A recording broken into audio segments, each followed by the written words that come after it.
Et ça ne me quitte pas. Que du contraire, ça s'amplifie au fur et à mesure que je grandis, maintenant que je vieillis plutôt. Voilà. Alors ici, on arrive où?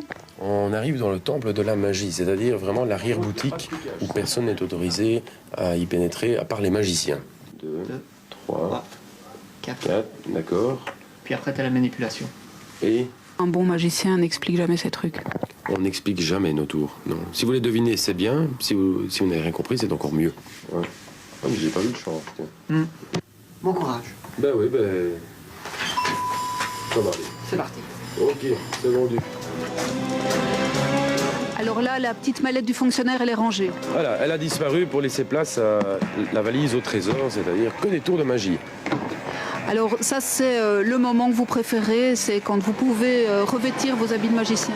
Voilà, donc le moment que je préfère vraiment, c'est lorsque je rentre dans le public et que là, la magie commence.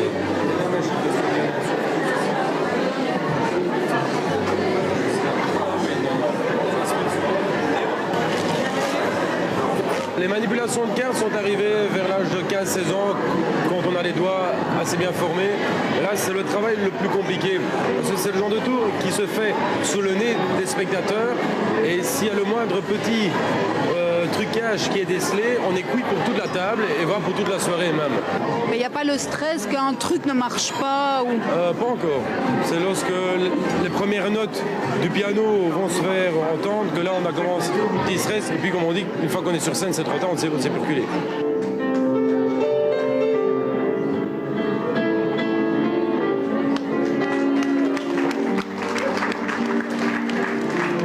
Avec les animaux, j'ai commencé à l'âge d'à peu près 13 ans. Et à force de travailler, on commence à travailler une certaine complicité. On dirait même que l'animal fait tout pour que le tour réussisse s'il est de bonne humeur. Et parfois, si on le met un peu en colère juste avant, on dirait qu'il fait tout pour que le tour foire complètement. Si vous deviez dire ce qu'évoque la magie pour vous, vous diriez quoi? Un mot le plus simple et qui me vient à l'esprit tout de suite, c'est donner du rêve aux gens. La définition la plus correcte, c'est produire des effets surnaturels avec des moyens naturels, ce qui est déjà assez bien en soi. Mais si on peut arriver à ce que ce casse-tête devienne un vrai tour de magie qui permet de faire rêver les gens, là c'est encore mieux.